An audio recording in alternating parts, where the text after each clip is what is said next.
This is episode 666 That's right. on the box of oddities, which is interesting, I thought. Number one, it's Mark of the Beast, but number two, I cannot believe that this podcast has survived 666 episodes. It's true. But we're grateful. Yes, indeed. I was going to wear my Iron Maiden shirt for this episode, but I can't find it.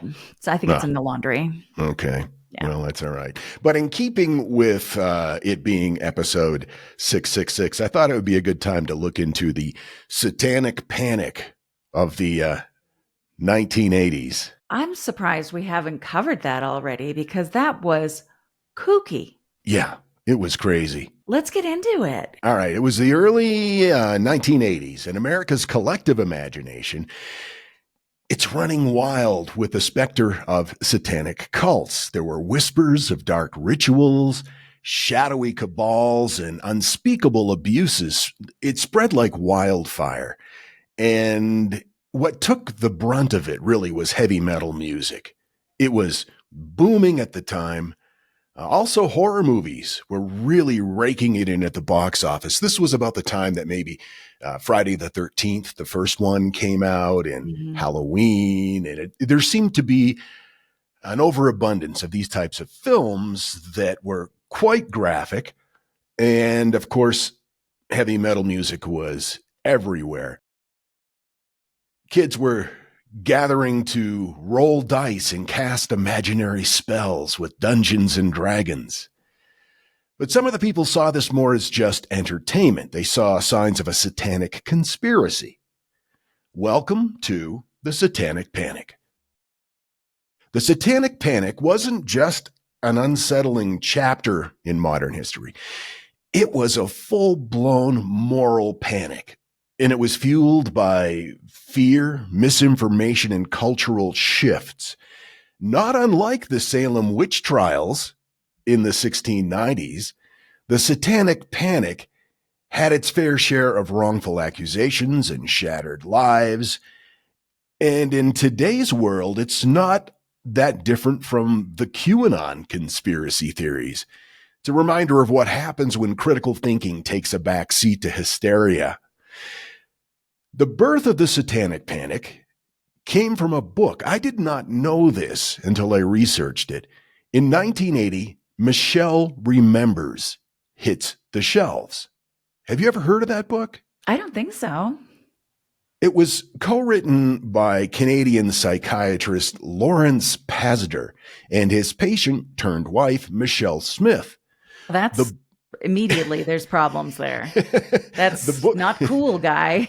The book claimed to reveal repressed memories of Michelle's childhood abuse at the hands of a satanic cult.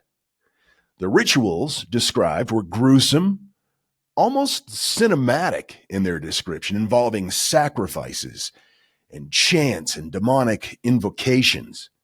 Although the book was later debunked as a work of fiction masquerading as a fact, this set the stage for a wave of similar claims. Around the same time, fears of child abuse were on the rise.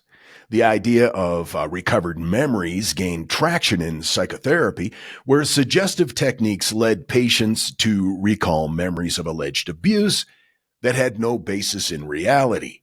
And these practices were later discredited, but not before it wreaked havoc. McMartin preschool trial is a good example. This case became the poster child for the Satanic Panic. So here's what happened. In 1983, Judy Johnson accused staff at McMartin Preschool in Manhattan Beach, California, of abusing her son in satanic rituals. Her allegations grew increasingly bizarre, involving secret tunnels and animal sacrifices and even flying witches. And they're doing this during school hours? Yeah, apparently they've worked it into the curriculum somehow. Johnson later admitted to struggling with mental illness, but by then, the damage was done. Authorities launched what would become one of the longest and most expensive trials in U.S. history. Investigators used leading questions when interviewing children, coaxing them to tell fantastical tales. The media, of course, pounced on the story, and that fueled public outrage. After 7 years and $15 million, no convictions were made. And this is early 80s, $15 million. The claims were entirely unfounded, but the accused, teachers and administrators, their lives were destroyed, or at the very least, irreparably damaged. The McMartin case was not an isolated incident. Across the country, daycare workers and babysitters were accused of heinous crimes. In some cases, innocent people spent years behind bars. Here's one of the most horrifying cases, the case of Dan and Fran Keller in Austin, Texas. This couple ran a daycare center, and they were accused of participating in satanic rituals that allegedly included dismembering babies, forcing children to drink blood, and other horrific acts. Accusations came from coerced testimonies from children, many of whom were subjected to suggestive and leading questions by investigators. At the heart of this case was a medical examination of one of the children in which a doctor claimed to find signs of abuse. Findings that he later admitted were incorrect and not based on sound medical evidence. The Kellers were convicted in 1992 and sentenced to 48 years in prison. They were there for 21 years. No. And during their imprisonment, they maintained their innocence, enduring the loss of freedom and their reputations while imprisoned. Their case gained attention from advocates who pointed to the lack of credible evidence and the flawed methods used during the investigation. And it wasn't until 2013 that their convictions were overturned, when the doctor who had originally testified against them recanted his statements, admitting he had made a mistake. The Kellers' release did bring some measure of justice, but my God, think of the damage to their lives. They became emblematic of how the Satanic Panic led to innocent people being caught in a web of fear and baseless accusations. In another case, 3 teenagers in West Memphis, Arkansas, were accused of murdering 3 boys in what authorities claimed was a satanic ritual. Known as the West Memphis 3 because we always have to give cutesy names. Cutesy little names. Damian Eccles, Jason Baldwin, and Jesse Miskelly were convicted despite flimsy evidence. Their love of heavy metal music and goth fashion painted a target on their backs. Yeah. Jesse, who had a reported IQ of 72, was interrogated for hours without an attorney present and eventually gave a coerced confession riddled with inconsistency. But that confession became the linchpin for the prosecution's case, despite the fact that it contradicted known facts about the crime scene. Mm. And the trial leaned heavily on the teens' perceived otherness, painting them as dangerous outsiders who fit the profile of supposed satanic cult leaders. There was absolutely no physical evidence linking them to the crime, yet they were convicted. Damian Eccles, considered the ringleader, he was sentenced to death. Baldwin and Miskelly received life sentences. For nearly 2 decades, the case drew increasing scrutiny from activists, celebrities, and documentary filmmakers who highlighted the glaring lack of evidence and prejudice that had fueled the convictions. Now, in 2011, new DNA testing revealed that none of the evidence at the crime scene could be tied to the West Memphis 3. They did negotiate what's called an Alford plea. It's a legal maneuver allowing the 3 to maintain their innocence while pleading guilty to lesser charges to secure their release. And although they were freed, the plea meant that they were never fully exonerated, Right. which leaves this cloud over their heads. So the Satanic Panic wasn't the first time, as I mentioned earlier, that hysteria gripped a society and led to wrongful accusations. The Salem witch trials of the late 1600s, they share an eerie parallel. Both events involved moral panic, rooted in fear of, quote, otherness, in this case, witches in the 17th century. Satanists, of course, in the 20th. Both relied on dubious testimony, spectral evidence in Salem, and recovered memories in the Satanic Panic, and both left lasting scars on communities involved. Modern conspiracy theories like QAnon have almost identical hallmarks.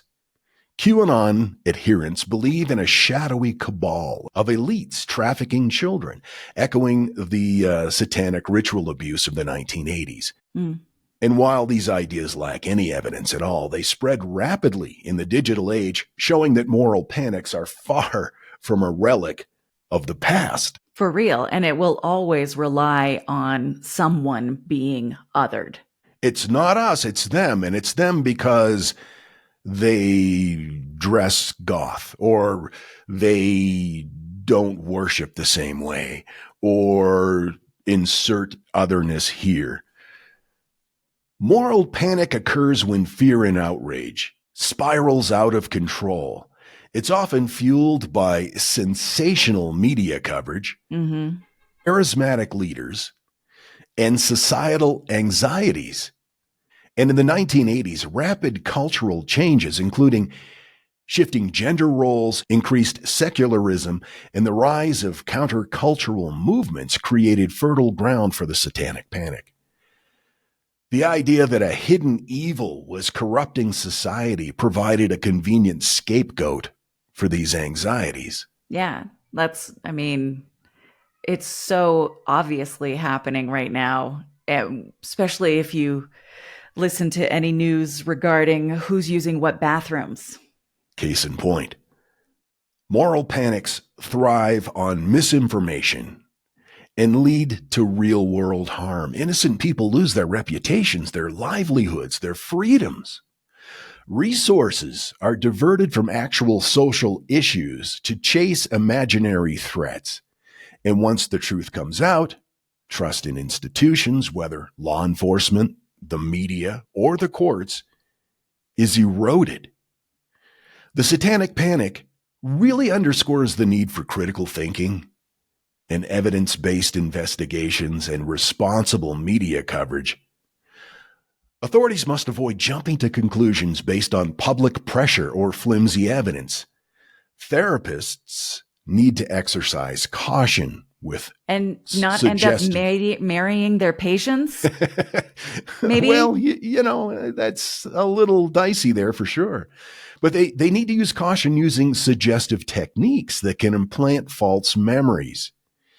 And the media, good God, and of course nowadays social media, must resist the sensationalism that fans the flames of fear. Now, it's going to be pretty hard to police that on social media, but legitimate media outlets need to stop keying in on the sensationalism. We were talking with Lindsay and Nan last night on our Zoom gathering with our Patreon members. And they were talking about dealing with the LA fires because they live right in the Glendale area. And they said they had to completely stop watching the local media because it was all just tabloid. It had become sensationalistic tabloid journalism. Yeah. No helpful information, just telling everybody how bad it was. And it's important to report the facts and to relay that there is danger there, but to turn it into entertainment is dangerous. Well, you start to really look at the models that we use for news. And should news be a for-profit institution ever? Question mark? It's like privatizing the penal system. Prison system. Yes, exactly. Problematic. The cost of getting it wrong is just too high to not take these precautions. Just ask those who lived through the Satanic Panic of the 1980s. My sources came from Satan's Silence, Ritual Abuse, and the Making of a Modern American Witch Hunt by Debbie Nathan. The Creation of a Contemporary Legend, that was written by Jeffrey Victor, and the Innocence Project Keller Case, and that came from innocenceproject.org.